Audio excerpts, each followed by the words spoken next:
ಶಿಕ್ಷಣ ಎಂಬುದು ಸಾಧಕರ ಸೊತ್ತೇ ವಿನಃ ಸೋಮಾರಿಗಳ ಸೊತ್ತಲ್ಲ ಎಂದು ಕುರುಬ ಸಮಾಜದ ಮುಖಂಡ ಸಿದ್ದಪ್ಪ ತಿಳಿಸಿದರು. ದಾವಣಗೆರೆ ಜಿಲ್ಲೆಯ ಹೊನ್ನಾಳಿ ಪಟ್ಟಣದ ಅಂಬೇಡ್ಕರ್ ಭವನದಲ್ಲಿ ಹೊನ್ನಾಳಿ ಮತ್ತು ನ್ಯಾಮತಿ ತಾಲೂಕು ಕುರುಬ ಸಂಘದ ವತಿಯಿಂದ 2024-25ನೇ ಸಾಲಿನ ಎಸ್ಎಸ್ಎಲ್ಸಿ ಮತ್ತು ಪಿಯುಸಿ ಪರೀಕ್ಷೆಯಲ್ಲಿ 85%ಕ್ಕೂ ಹೆಚ್ಚು ಅಂಕ ಪಡೆದ ಕುರುಬ ಸಮಾಜದ ವಿದ್ಯಾರ್ಥಿಗಳಿಗೆ ಪ್ರತಿಭಾ ಪುರಸ್ಕಾರ ಹಾಗೂ ಅಭಿನಂದನಾ ಸಮಾರಂಭದಲ್ಲಿ ಪಾಲ್ಗೊಂಡು ಅವರು ಮಾತನಾಡಿದರು. ವಿದ್ಯಾರ್ಥಿಗಳು ಶಿಕ್ಷಣದ ಜೊತೆಗೆ ಆದರ್ಶಗಳನ್ನು ಮೈಗೂಡಿಸಿಕೊಂಡು ಪೋಷಕರಿಗೆ ಒಳ್ಳೆಯ ಹೆಸರು ತರುವ ಕೆಲಸ ಮಾಡಬೇಕೆಂದು ಕಿವಿ ಮಾತು ಹೇಳಿದರು.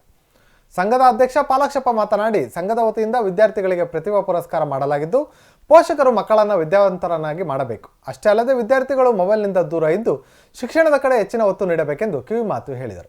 ಇದೇ ವೇಳೆ ಎಸ್ಎಸ್ಎಲ್ಸಿ ಮತ್ತು ಪಿಯುಸಿಯಲ್ಲಿ ಅತಿ ಹೆಚ್ಚು ಅಂಕ ಪಡೆದ ಸಮಾಜದ ವಿದ್ಯಾರ್ಥಿಗಳಿಗೆ ಪ್ರತಿಭಾ ಪುರಸ್ಕಾರ ನೀಡಿ ಗೌರವಿಸಲಾಯಿತು. ಮಕ್ಕಳು ಕಷ್ಟಪಟ್ಟು ಓದಿರ್ತಾರೆ, ಎಲ್ಲೋ ಕಡೆ ಓದಿ ಮನೆಯಿಂದ ಮತ್ತು ಸ್ಕೂಲು ಕಾಲೇಜು ಇಷ್ಟೇ ಜೀವನ ಆಗುತ್ತೆ. ಸೊ ಅವರು ಓದಿದ್ದಾರೆ ಅಥವಾ ಇನ್ನೂ ಓದಲಿಕ್ಕೆ ಅವರಿಗೆ ಮುಂದೆ ಆಸಕ್ತಿ ಇದೆ ಅನ್ನೋದನ್ನು ಗುರುಸ್ಬೇಕಾದ್ರೆ ಇಂಥ ಒಂದು ಸಮಾರಂಭದಲ್ಲಿ ಅವರು ಭಾಗವಹಿಸಬೇಕು. ಸಮಾರಂಭದಲ್ಲಿ ಅವರು ಕರೆದು ಅವರನ್ನು ವರ್ಜಿಸಿದಾಗ ಮಾತ್ರ ಅವರು ಸಹ ಸಮಾಜದ ಮಕ್ಕಳು ಇವತ್ತು ಉತ್ತಮ ಮಟ್ಟಕ್ಕೆ ಓದ್ತಾ ಇದ್ದಾರೆ ಅನ್ನೋ ಮನೋಭಾವ ಸಮಾಜದ ಇತರೆ ವರ್ಗದವರಿಗೆ ತಿಳಿಯುತ್ತೆ.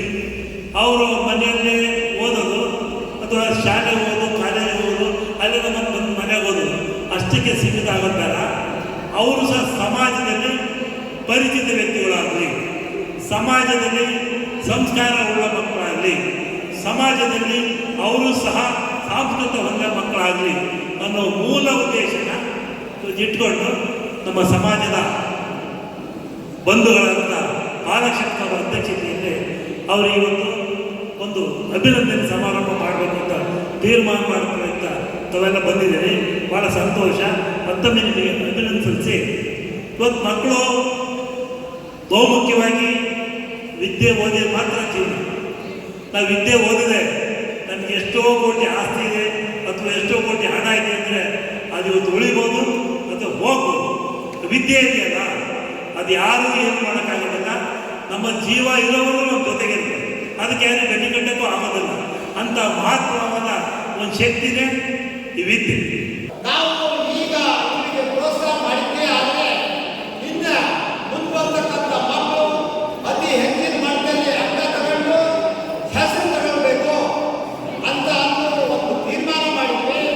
ತೀರ್ಮಾನ ಮಾಡಿ ನಾವು ಯಾರನ್ನು ಹಣ ಸಹಾಯ ಮಾಡುತ್ತೇನೆ ನಮ್ಮ ಸಂಘದ ವತಿಯಿಂದಲೇ ಕಲೆಕ್ಟ್ ಮಾಡಿಕೊಂಡು ನಮ್ಮ ಮಕ್ಕಳಿಗೆ ಒಳ್ಳೆಯ ರೀತಿಯಿಂದ ಅವರಿಗೆ ಒಂದು ಪ್ರೋತ್ಸಾಹ ಮಾಡೋಣ, ಒಂದು ಪ್ರತಿಭಾ ಪುರಸ್ಕಾರ ಕೊಡೋಣ ಅನ್ನೋ ಒಂದು ಉದ್ದೇಶ ಇಟ್ಕೊಂಡು ಮಾಡಿದ್ದೇವೆ. ನಾನೊಂದು ಕಿವಿ ಮಾತು ಹೇಳ್ತೇನೆ ಪೋಷಕರಿಗೆ, ದಯಮಾಡಿ ನಮ್ಮ ಮಕ್ಕಳು ತಂದೆ ತಾಯಿಗೆ ಬಂದಿರುವುದು ಇವರು ಹೇಳಿದಂತೆ ನಡೆದರೆ ಮಕ್ಕಳು ಮೂರ್ಖತನವಾಗಿ ಬೇರೆ ಮಾತೇ ಇಲ್ಲ. ಈ ಒಂದು ಸಂದರ್ಭದಲ್ಲಿ ಎಲ್ಲ ಮಕ್ಕಳು ಕೆಲವರಿಗೆ ಬಡತನ ಇರ್ತದೆ, ಕೆಲವರಿಗೆ ಕಷ್ಟ ಇರ್ತದೆ, ಕೆಲವರಿಗೆ ಮಕ್ಕಳನ್ನು ಅನಿವಾರ್ಯವಾಗಿ ಬೆಳೆಸ್ಕೊಳ್ಬೇಕಾಗತ್ತೆ, ಅವರ ಕೆಲಸಕ್ಕೆ ಇರುತ್ತೆ. ಆದರೂ ಇರಲಿ, ಅವರನ್ನ ತಮ್ಮ